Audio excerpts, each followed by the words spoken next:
Millet Marvels, changing the way world eats by Tenali Double Horse.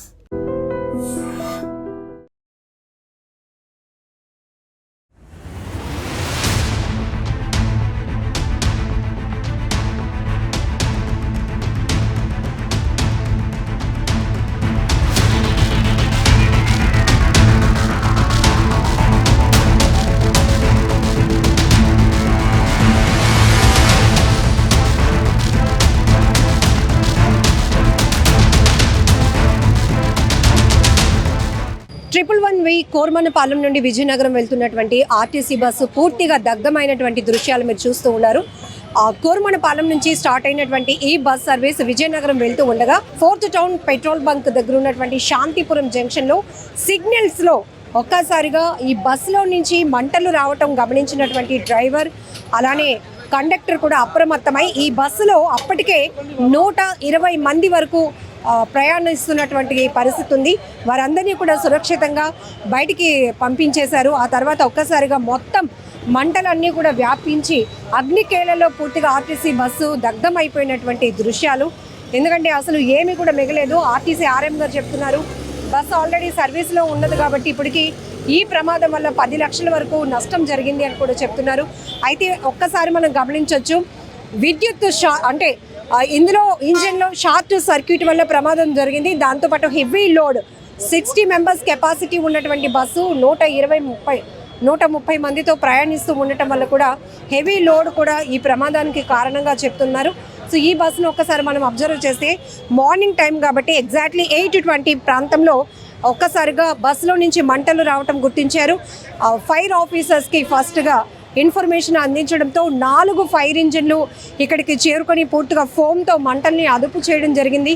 20 మంది వరకు అగ్నిమాపక సిబ్బంది కూడా తీవ్రంగా శ్రమించి ఆ మంటలు అదుపు చేస్తున్న టైంలోనే టైర్ కూడా పేలడం జరిగింది. ఒక్కసారిగా తీవ్ర భయాందోళనకు గురయ్యారు టైర్ పేలడం వల్ల. ఎందుకు అంటే ఎదురుగుంటానే హెచ్పి పెట్రోల్ బంక్ ఉంది. ఎగ్జాక్ట్లీ బంక్ ఆపోజిట్లోనే బస్సులో మంటలు రావటం, డ్రైవర్ ఇమీడియట్గా అప్రమత్తమై సిగ్నల్స్ నడుస్తుండగానే గ్రీన్ సిగ్నల్ ఉంటున్నప్పటికీ కూడా బస్సుని ఇక్కడ సైడ్కి ఆపేసి ప్రయాణికుల ముందు అతివేగంగా బయటికి దించేశారు.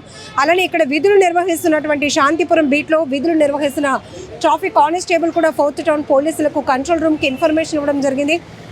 అగ్నిమాపక సిబ్బంది 4 ఫైర్ ఇంజిన్లతో ఘటనా స్థలికి చేరుకొని అగ్ని కేలలో ఎగసి పడుతున్నటువంటి పరిస్థితిలో కూడా వాళ్ళు తీవ్రంగా శ్రమించి పూర్తిగా మంటలు అదుపు చేశారు. దాదాపు ఒక 40 నిమిషాల పాటు పూర్తిగా బస్సులో మంటలన్నీ కూడా అదుపులోనికి రావడానికి అంత టైం పట్టిందంటే ప్రమాదం తీరు మనం అర్థం చేసుకోవచ్చు. ఇప్పటికే ఎక్కువ శాతం ఆర్టీసీ బస్సులో టెక్నికల్ ఇష్యూస్, ఫిట్నెస్ ప్రాబ్లమ్స్, అలాగే హెవీ లోడ్ ఈ కారణాల వల్ల కొంత ప్రమాదాలకు కారణమవుతున్నటువంటి పరిస్థితులు కూడా మనం రెగ్యులర్గా చూస్తూ ఉన్నాం. చూసారా అసలు ప్రమాదం ఏ స్థాయిలో జరిగిందో చెప్పడానికి పూర్తిగా టైర్లు బాంబుల్లా పేలినటువంటి పరిస్థితి. ఒకసారిగా ఇక్కడ ఈ బస్సు ఫైర్ ఇన్సిడెంట్ చూడటానికి కూడా జనం వెహికల్స్ని రోడ్లపైనే ఆపి చుట్టూ గుమికూడారు. అదే టైంలో చుట్టూ జన సమూహం ఉన్న టైంలోనే ఒక్కసారిగా బస్సు ఫైర్ అవుతూ ఉండగానే టైర్లు పేలటంతో మొత్తంగా ఒక్కసారిగా అందరూ పరుగులు పెట్టాల్సినటువంటి పరిస్థితి. షార్ట్ సర్క్యూట్ వల్ల జరిగినటువంటి ప్రమాదం వల్ల మొత్తం బస్ అయితే మాత్రం ప్రమాదానికి గురైందని టెక్నికల్గా చెప్తుంటే మరోవైపు హెవీ లోడ్ కూడా ప్రధానమైన కారణం ఉంది.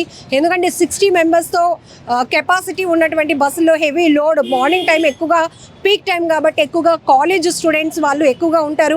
వాళ్ళని ఒకవేళ కండక్టర్ కంట్రోల్ చేయాలన్నా కూడా కాలేజీలకి స్కూల్కి టైం అయిపోతుందని ఆతృతతో వాళ్ళు బస్ని హ్యాంగ్ చేస్తూ కూడా ప్రయాణించే పరిస్థితులు ఉంటాయి. ఏది ఏమైనా డ్రైవర్ అప్రమత్తతతో పెద్ద ప్రమాదం తప్పింది. అగ్నిమాపక సిబ్బంది పూర్తిగా శ్రమించి బస్సును అయితే మాత్రం మంటలు అగ్నికేలంలో నుంచి పూర్తిగా ఈ ప్రమాద తీవ్రత మరింత ఎక్కువ కాకుండా కూడా రెస్క్యూ కొనసాగించినటువంటి పరిస్థితి ఉంది.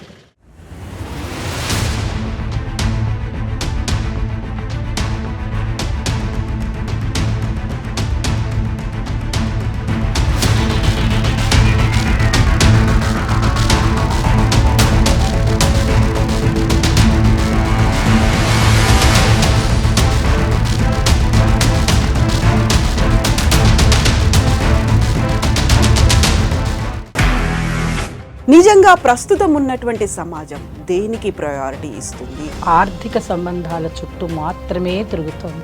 మళ్ళీ ఎన్నికలంగానే చాలా విరక్తి కలుగుతున్నాం. మంచి అనిపిస్తుంది కదా, లేడీస్ కూడా ఛాలెంజింగ్ జాబ్స్ చేసినప్పుడు చాలా బాగుంటది. ట్రాఫిక్ అసిస్టెంట్స్ గా నియమించిన ట్రాన్స్జెండర్స్ అందరితో సాల్యూట్ చేయించుకుంటున్నారు. ఫుడ్ డెలివరీ ఇవ్వటానికి వెళ్ళినటువంటి డెలివరీ బాయ్ అనిల్ పై కళ్ళ ముందు పెళ్ళండి